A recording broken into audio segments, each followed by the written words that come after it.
नमस्कार विद्यार्थी मित्रो, आपण पाहणार आहोत कॅश बजेट प्रॅक्टिकल क्रमांक 3।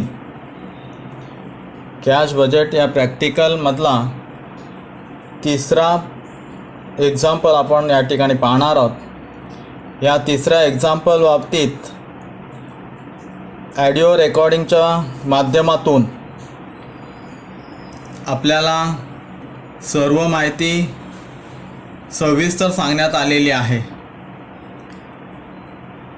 आता या प्रॅक्टिकल क्रमांक 3चं सोल्युशन कशा पद्धतीने केला जातो, म्हणजेच कॅश बजेट कशा पद्धतीने तयार केला जातो हे आता आपण प्रत्यक्ष प्रॅक्टिकल दृष्ट्या पाहणार आहोत। तत्पूर्वी मी काल सूचना दिली होती की कॅश बजेट अशा पद्धतीने आखून घ्या।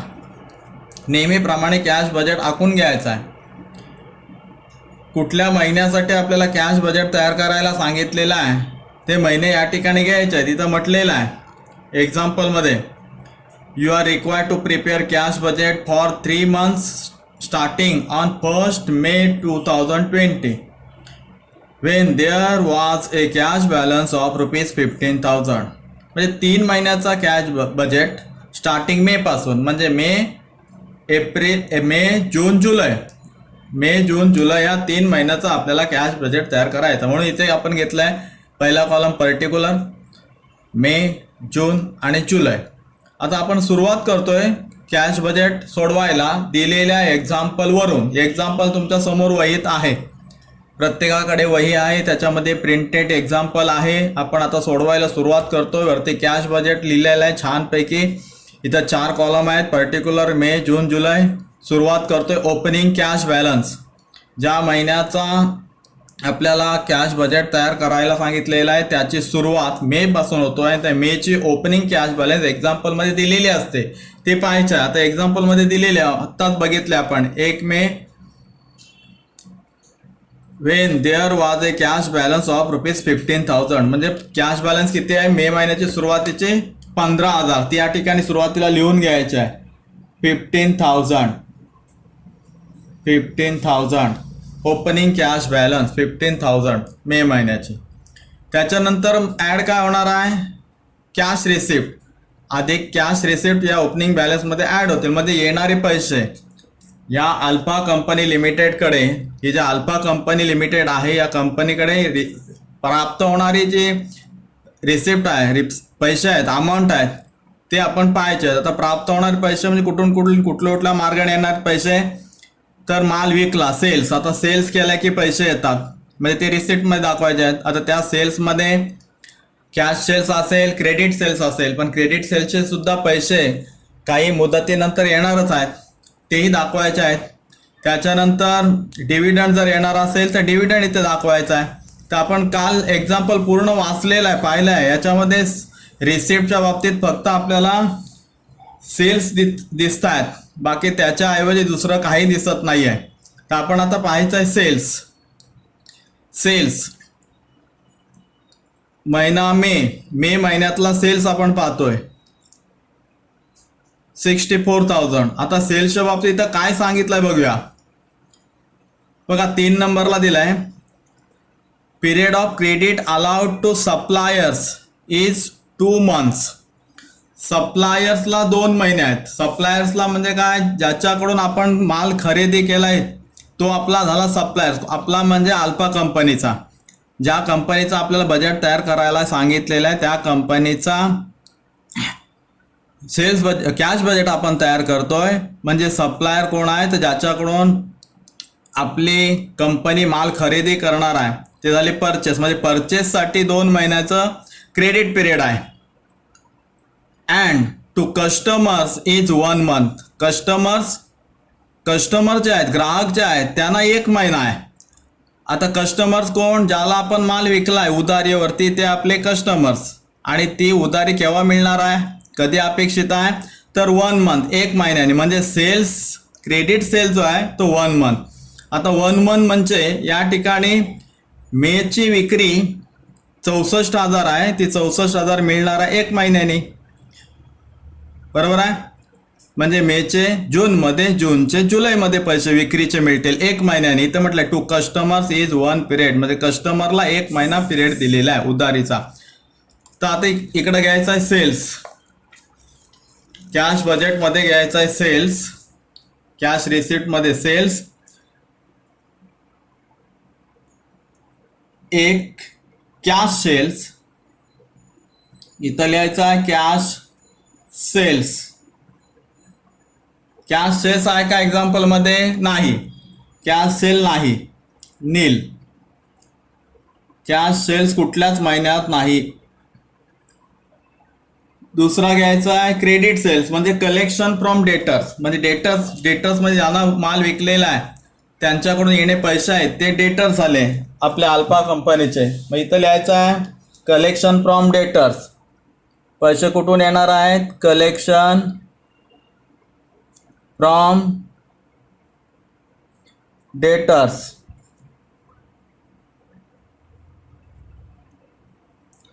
म्हणजेच क्रेडिट सेल्स.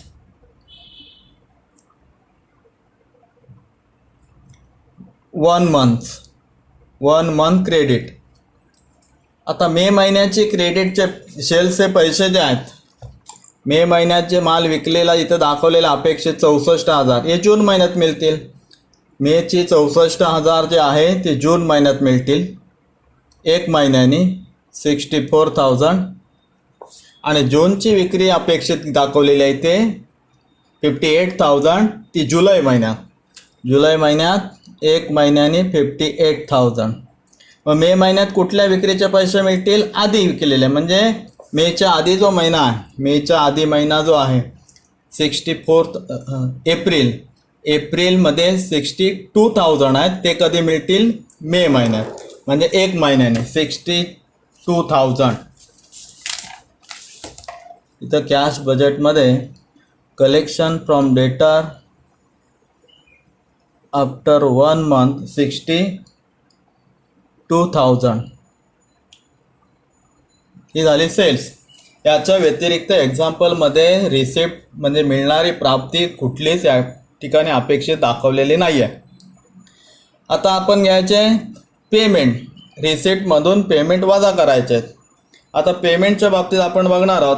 आता इथे एक्झाम्पलमध्ये दिलेत पेमेंट.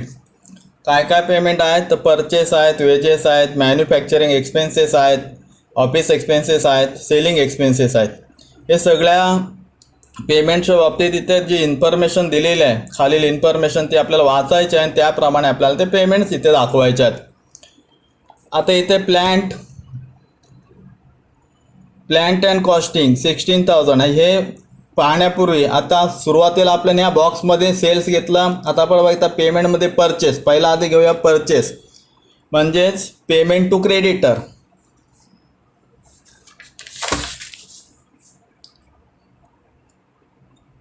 पेमेंट टू क्रेडिटर इथं लिहायचं पेमेंट टू क्रेडिटर. क्रेडिटर म्हणजे कोण?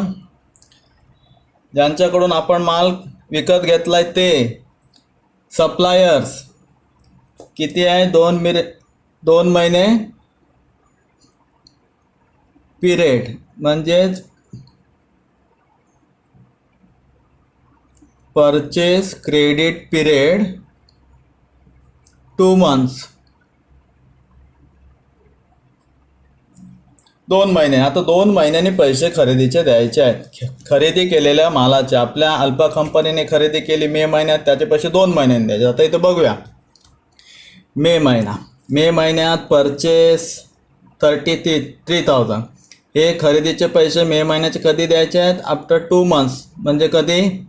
मेचे पैसे 2 महिन्यांनी, म्हणजे मे, जून, जुलैला द्यायचे आहेत. 33,000. मेची खरेदी 33,000 जे आहे ती जूनमध्ये द्यायची आहे, जुलैला द्यायचे आहे 2 महिन्यांनी. या ठिकाणी लिहायचे 33,000. मग जूनमध्ये कोणते पैसे द्यावे लागतील? अलीकडे खरेदी 2 महिन्यापूर्वी केलेली खरेदी जी आहे, एप्रिलला केलेली खरेदी जी आहे अपेक्षित दाखवलेली आहे 38,000 ते एप्रिलचे खरेदीचे पैसे आपल्याला कधी द्यायचे 2 महिन्यांनी, म्हणजे एप्रिल मे जूनमध्ये द्यायचे आहेत 35. आपले जूनमध्ये 38,000. एप्रिलचे खरेदीचे पैसे, एप्रिलचे खरेदीचे किती अपेक्षित आहेत 38,000. हे 38,000 केव्हा द्यायचे आहेत आपल्याला जूनमध्ये दाखवायचे आहेत. जूनमध्ये 38,000. मग मे मध्ये कोणते अलीकडचे 2 महिन्याचे खरेदीचे पैसे मे मध्ये द्यायचे आहेत अपेक्षित आहेत. मग मेच्या अलीकडचे 2 महिने म्हणजे मार्च एप्रिल मे. मग मार्चचे 36,000 आपल्याला द्यायचे आहेत मे मध्ये 36,000. या ठिकाणी 36,000 आलं लक्षात. म्हणजे 2 महिन्यापूर्वी खरेदी केली त्याचे पैसे 2 महिन्याने, मेची खरेदी केली त्याचे पैसे जुलैमध्ये. आलं लक्षात. पुढं एक्झाम्पलमध्ये बघायचं वेजेस. आता वेजेसच्या बाबतीत काय इथे सांगितलं आहे, पिरियड ऑफ क्रेडिट अलर्ट झालं. Lag in payment of manufacturing expenses. Manufacturing एक्सपेन्सेसच्या बाबतीत सांगितलं आहे मॅन्युफॅक्चरिंग एक्सपेन्सेस इज 2 months. इथं 2 करून घ्या, हाफ झालाय बघा, तिथं 2 करा, 2 months. त्याच्यानंतर lag in payment of all other expenses is 1 month. All other expenses म्हणजे आता मॅन्युफॅक्चरिंग एक्सपेन्सेस हा सोडला तर बाकीचे सगळे म्हणजे wedges, office expenses and selling expenses हे सगळे खर्च, ऑल अदर एक्सपेन्स हे सगळे मॅन्युफॅक्चरिंग सोडला ते इतर जे खर्च आहेत म्हणजे wedges, office expense and selling expenses हे कधी द्यायचे 1 महिन्याने. लॅग इन पेमेंट 1 महिना उशिराने द्यायचे आहेत. आता उशिराने अपेक्षित आपल्याला दाखवायचं. आता वेजेस आधी घ्यायचं, wedges, office expenses and selling expenses. इथं घ्यायचं वेजेस, ऑफिस एक्सपेन्सेस,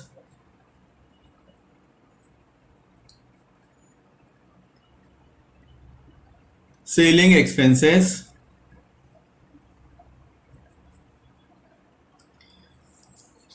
हे खर्च 1 महिन्याने आपल्याला इथं सांगितलं. 1 महिने उशिरात उशिरा 1 महिन्याने आपल्याला ते पेड दाखवायचे आहेत. मग आता 1 महिन्याने म्हणजे मे मध्ये. आता मे मध्ये वेजेस कुठली दिली जाईल, आधीच्या महिन्याचे. आधीच्या महिन्याचे म्हणजे एप्रिलचा वेजेस जो आहे 8,000. एप्रिलचा मे मध्ये, मेचा जूनमध्ये, जूनचा जुलैमध्ये. आता एप्रिलचे 8,000 मजुरी मे मध्ये 8,000. आलं लक्षात. तसंच मेची 10,000 अपेक्षित मजुरी जी द्यायची आहे मेची जूनमध्ये 10,000 जूनमध्ये, मेची जूनमध्ये, आणि जूनची जी आहे 8,500 ती पुढच्या महिन्यात 1 महिन्याने उशिरा म्हणजे जुलै महिन्यात. जूनची 8,500 जुलैमध्ये, 8,500 जूनची जुलैमध्ये. कळलं. म्हणजे एप्रिलची मे मध्ये मजुरी द्यायची आहे, मेची जूनमध्ये, जूनची जुलैमध्ये द्यायची आहे. त्याच्यानंतर त्याच पद्धतीने ऑफिस एक्सपेन्सेस तसंच सेम 1 महिन्याने अपेक्षित आहे हा खर्च द्यायचा आपल्याला. ऑफिस एक्सपेन्सेस आता मे मध्ये कोणत्या खर्च ऑफिस एक्सपेन्सेस दिला जाईल ते एप्रिलचा 1,500. Office expenses 1,500. त्याच्यानंतर ऑफिस एक्सपेन्सेस मेचा 2,500 हा जूनमध्ये, 2,500 जूनमध्ये. आणि जूनचा ऑफिस एक्सपेन्सेस जो आहे 2,000 हा जुलैमध्ये, 2,000 हा जुलैमध्ये दिला जाईल. अशा पद्धतीने ऑफिस एक्सपेन्सेस 1 महिन्याने उशिरा दिला जाईल. त्याचबरोबर सेलिंग एक्सपेन्सेस तसंच सेम. सेलिंग एक्सपेन्सेस मे महिन्यात कोणता विक्रीचा खर्च अपेक्षित आहे द्यायचा मेच्या आधीचा, म्हणजेच मेच्या आधीचा एप्रिलचा सेलिंग एक्सपेन्सेस 5,000 मे मध्ये द्यायचे आहेत 5,000. त्याच्यानंतर मेचे 4,500 जूनमध्ये, 4,500 जूनमध्ये. त्याच्यानंतर जूनचे 3,500 जुलैमध्ये, 3,500 जुलैमध्ये. कळलं? एप्रिलचे मे मध्ये, मेचे जूनमध्ये, जूनचे जुलैमध्ये, 1 महिन्याने उशिरा, लॅग ऑफ पेमेंट झालं. त्याच्यानंतर इथं राहिलंय मॅन्युफॅक्चरिंग एक्सपेन्सेस. इथं म्हटलंय चौथ्या इन्फॉर्मेशनमध्ये lag in payment of manufacturing expenses is 2 month.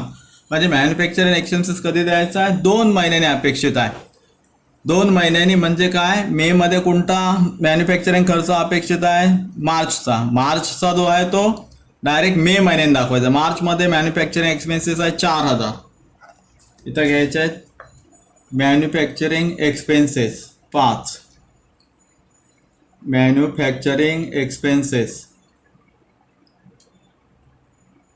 2 months.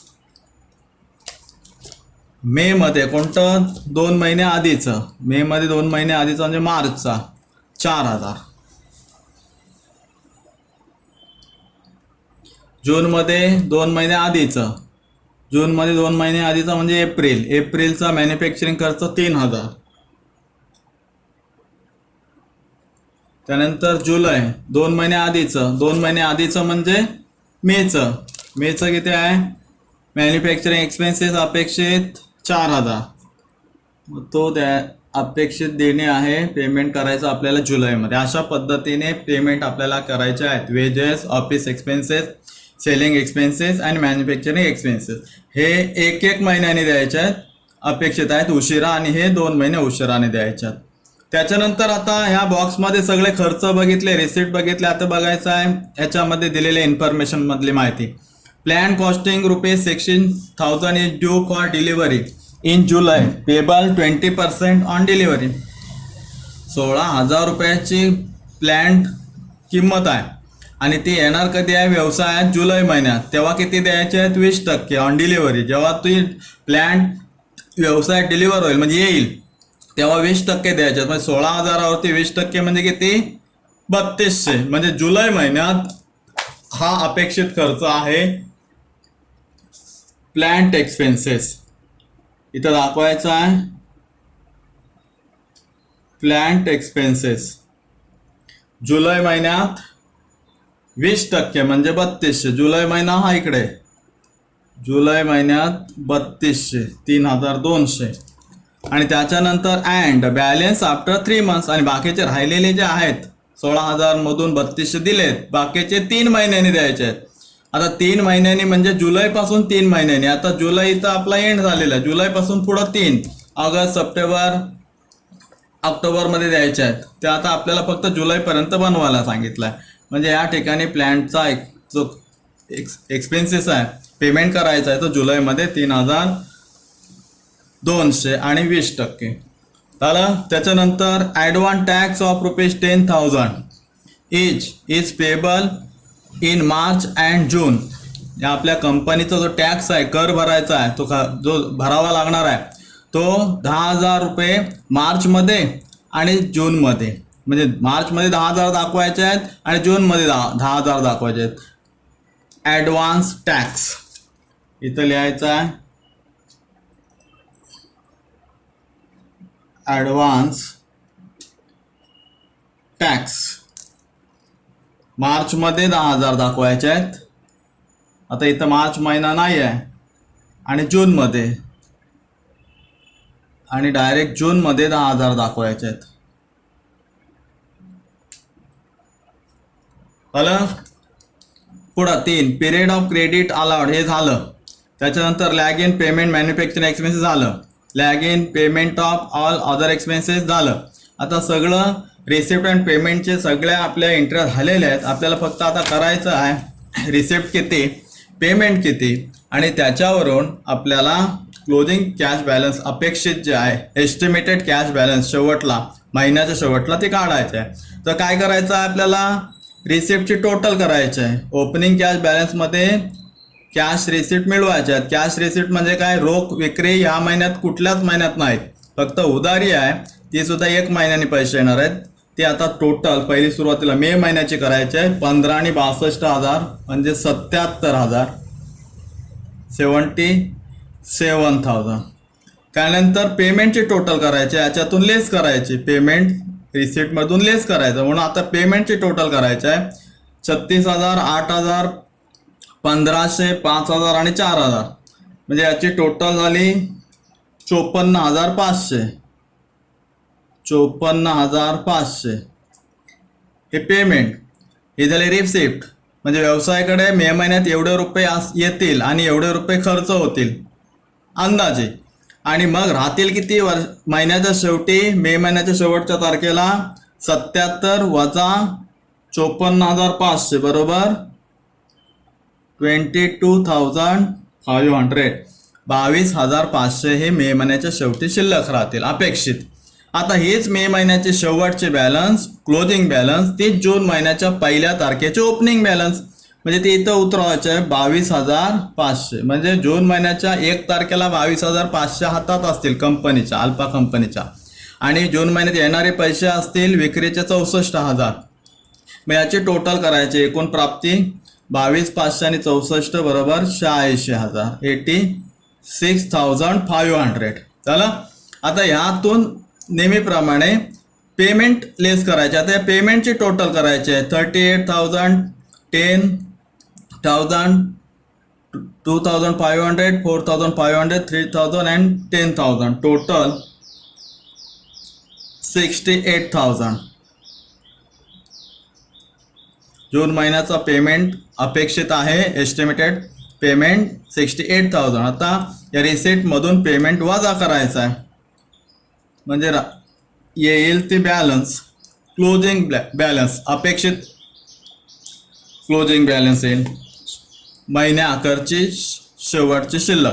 आता हेच जूनचे शेवटच्या तारखेचे अमाऊंट शिल्लक, क्लोजिंग बॅलन्स ते जुलैच्या पहिल्या तारखेचे म्हणजे ओपनिंग बॅलन्स 18,500. जुलैच्या 1 तारखेला 18,500 असतील व्यवसायाच्या हातात. त्याच्यामध्ये विक्रीतून 58,000 येतील. म्हणजे एकूण प्राप्ती होईल, अपेक्षित प्राप्ती 76,000. म्हणजे 76,000 रुपये जुलै महिन्यात येतील. आणि खर्च होईल जुलै महिन्यात एवढा 33,000, 8,500, 2,000, 3,500, 4,000, 3,200 आणि टोटल 54,200. हे 54,200 टोटल खर्च पेमेंट. मग हे जे आहे ते रिसिप्टमधून वजा करायचे नेहमीसारखे 22,300. म्हणजे हे जुलैची क्लोजिंग बॅलन्स असेल. Estimated cash balance, closing cash balance 22,300. अशा पद्धतीने कॅश बजेटचा प्रॅक्टिकल क्रमांक 3 तिसरा सोल्युशन आपण पाहिला. धन्यवाद.